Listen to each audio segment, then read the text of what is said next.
અને આ તરફ વડોદરામાં સોમવારે તિરંગા યાત્રા યોજાશે। મુખ્યમંત્રી ભૂપેન્દ્ર પટેલ આ તિરંગા યાત્રાનો શરૂઆત કરાવશે। વડોદરામાં પણ તિરંગા યાત્રા યોજાશે। રાજ્યમાં અલગ અલગ જગ્યા પર તિરંગા યાત્રાનું આયોજન કરવામાં આવશે, જ્યારે તિરંગા યાત્રાને લઈને મુખ્યમંત્રી ભૂપેન્દ્ર પટેલ તેનું પ્રસ્થાન કરાવશે। આ તિરંગા યાત્રાનું 12 ઓગસ્ટે નવલખી મેદાનથી ગાંધીનગર ગૃહની આ યાત્રા 50,000 લોકોને તિરંગા યાત્રામાં જોડવાનો લક્ષ્યાંક રાખવામાં આવ્યો છે। તો નવલખી મેદાન કોર્પોરેશન અને પોલીસે સ્થિતિનું નિરીક્ષણ પણ કર્યું।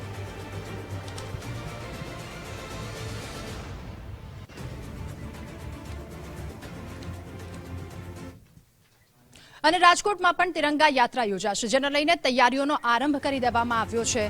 રેસકોર્સથી આ યાત્રાની શરૂઆત કરવામાં આવશે રાજકોટમાં, ત્યારે તિરંગા યાત્રાને લઈને રાજકોટમાં તૈયારીઓ શરૂ કરી દેવામાં આવી છે। રેસકોર્સથી સરદાર પટેલ સ્ટેચ્યુ સુધી આ યાત્રા યોજાશે, ત્યારે તૈયારીઓના આખરે ઓપ। તિરંગા યાત્રામાં અલગ અલગ ટેબ્લો પણ રહેશે।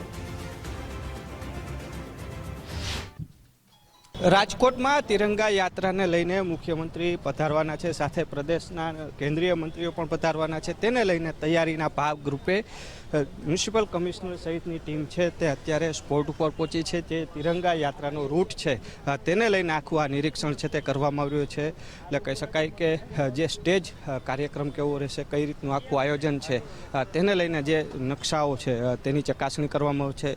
ભૂતકાળમાં જે રીતના જે આખું તિરંગા યાત્રા યોજવામાં જે આવી હતી તેને લઈને કયા પ્રકારે અગાઉ થઈ હતી તેને લઈને ચકાસણી કરવામાં આવી છે।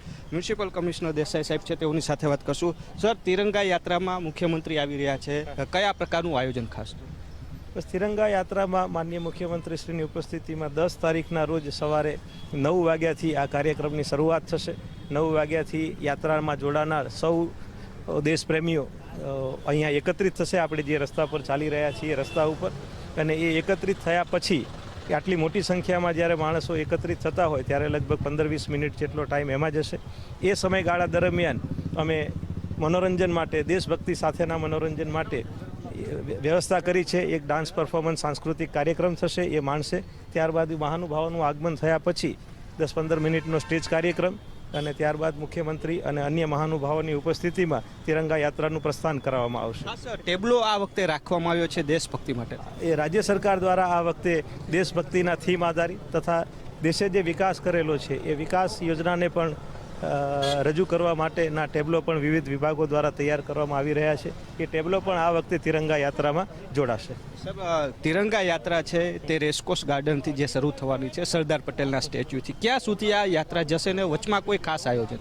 આ યાત્રા ત્યાંથી સરદાર પટેલ સાહેબના સ્ટેચ્યુથી ચાલુ થઈ અને જ્યુબિલી ગાર્ડન પાસે ગાંધી સ્મૃતિ સુધી આ યાત્રા ચાલશે। અને રસ્તામાં લગભગ 100-150 મીટરના અંતરે આપણે ચીયર સ્ટેશન બનાવે છે, એમાં પણ વિવિધ વેશભૂષા સાથેના આપણા રાજ્યની જે સાંસ્કૃતિક ધરોહર છે તેને પ્રદર્શિત કરવા માટેના ત્યાં સ્ટેજ પરફોર્મન્સ રાખેલા છે। એમાં પણ સંગીત, નૃત્ય, વિવિધ વેશભૂષા પ્રદર્શિત કરાશે, અને એ સ્ટેજ મારફતથી યાત્રામાં જે ભાગ લઈ રહ્યા છે દેશપ્રેમીઓનું અભિવાદન પણ થશે અને દેશપ્રેમની સાથે સાથે મનોરંજન પણ થશે।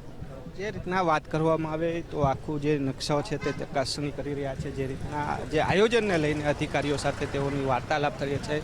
કોર્પોરેશનના તંત્ર દ્વારા જે કહી શકાય કે તમામ તૈયારીઓ છે તે પૂર્ણ કરી દેવાનું છે। નકશા છે તે આખી ચકાસણી કરવામાં છે, જે અગાઉ જે કેવો રૂટ હશે, કેવી રીતના એન્ટ્રી છે તેને લઈને મ્યુનિસિપલ કમિશનર પોતે પણ મેદાન આવ્યા છે અને ખાસ તિરંગા યાત્રાની તૈયારી છે તે શરૂ કરવામાં છે। કેમેરા પર્સન દેવજી રંગાડિયા સાથે રહીમ લાખાણી, ગુજરાત ફર્સ્ટ, રાજકોટ।